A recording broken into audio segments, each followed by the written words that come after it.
Сайн байцгаана уу та бүхэндээ холимог анги хэрхэн үүсгэх талаар видео хичээл хургуулж байна. За юм түрүүнд та өөрийнхөө интернетийн браузер дээр орж явахад сургуулийнхаа домен хаягийг бичиж өгнө.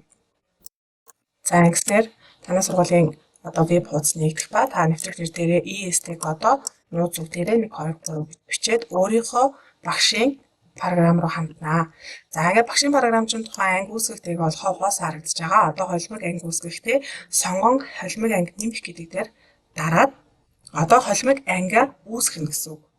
За энэ дээр анги гэдэг дээр сонгонгод хамгийн доотлолт нь холимог анги гэдээ ороод ирсэн байна. Холимог ангиа сонгоод хичээл бин тамир 53 холимог гэдэг ангиа сонгоод бүлэг дээрээ холимог гэдгийг заавал сонгож өгнө шүү. За тэнгууд холимог анги чинь одоо яг ямар хуваараар хитэн анги нэгдэх вэ гэж байгаа тийм ээ. Тэгэхээр миний орж байгаа энэ багш маань болохоор дунд анги дээрээ 1-р ээлжинд ордог, ахлах анги дээрээ 2-р ээлжинд ордог. Тэгвэл тус нь энэ ангиудаа нээж өгнө гэсэн үг. Өөрөөр хэлэх юм бол ангитайгаа хичээлийн хуваар нь холбогдох учраас. За тэгэхээр би 1-р ээлжийг сонгож өглөө. За энэ маань болохоор дугуй гэдэг холимог анги нийлээ.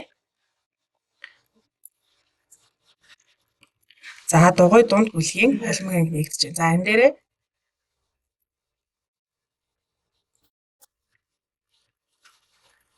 за дугуй дуу гэдэг ч юм уу те нэг тавчнэр өгчөн.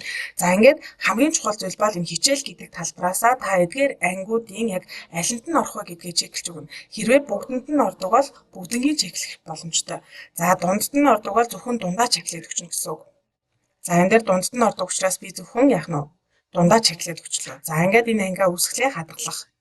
За ингэснээр миний дугуй дунд бүлгийн холимог анги үүсэж байгаа гэсэн үг. За дараагийнх нь болохоор би дахиад нийлээ. Холимог ангиа сонголоо, хичээлээ сонголоо. Одоо ахлах анги дээр нээж өгнө гэсэн үг. Сонгоны ангиа сонголоо. 2-р ээлж дээр миний ахлах анги ордог тийм хичээлийнхаа хуваарийг бодож байгаа. За бүлгийн нэрээ яг юугаар нь байлгахгүй шүү. За би нэг нь болохоор холимог анги үүсгэжээ. За би энэ дээрээ товч нэрэн дээрээ дугуй гэхэд өгчээ тийм ээ. За одоо ахлах бүлгүүдээ чеклээд өгчнө.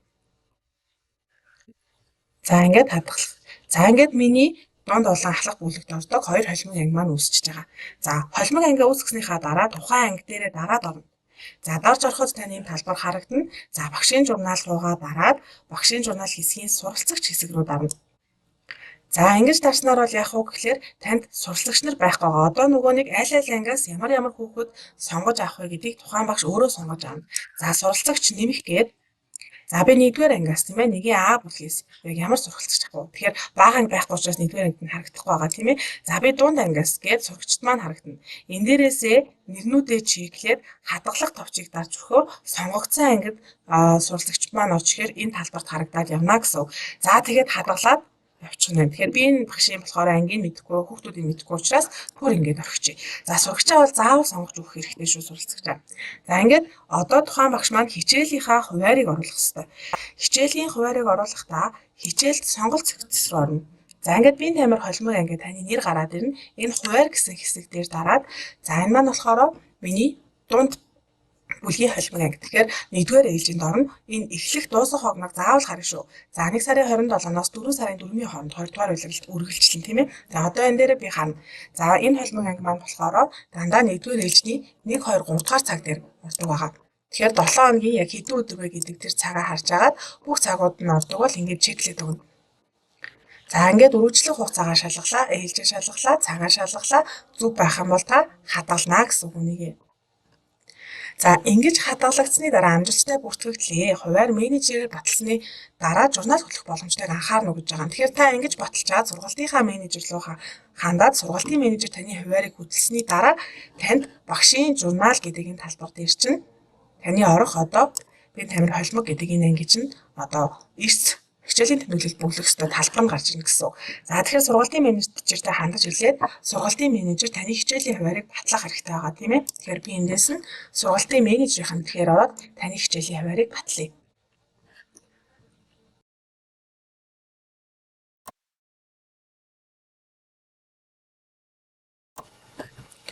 За ингээд сургалтын менежер бол таны хуваарийг баталчихсан. За ингээд сургалтын менежер таны хуваарийг баталхад танд болохоор ингээд таны орох бүх цагууд нь гарч ирж байгаа гэсэн.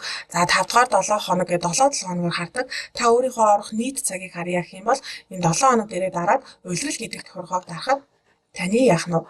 Яг энэ 2 дугаар үйлрэлд ордог бүх нийт эрс бүртгэл болон хичээлийн тэмдэглэлтэй талбар гарч ирнэ шүү.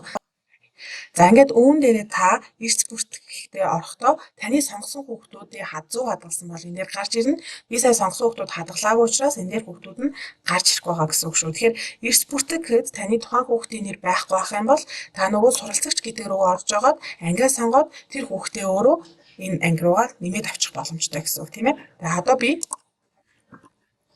дугуй ахлах бүлгийнхаа хичээлийн хуваарийг оруулъя. Хичээл сонголт руугаа орлоо, хуваар руугаа дарлаа. За 2 дугаар ээлжинд ордог үргэлжлэх хугацаа зүг байна тийм ээ. За 2 дугаар ээлжний эхний 3 цаг дээр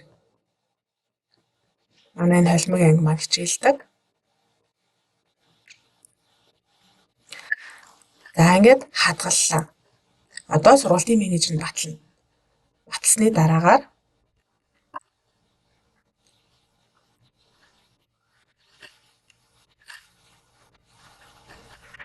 ингээд сургуулийн менежер батлсны дараагаар танд яг багшийн журнал дээр нь эрс хичээлийн тэмдэглэл бүглэх ёстой талбар нь гараад ирнэ гэсэн үг. За ингээд багш нар маань холимог ангиа амжилттай нэлээ гэсэн үг шүү.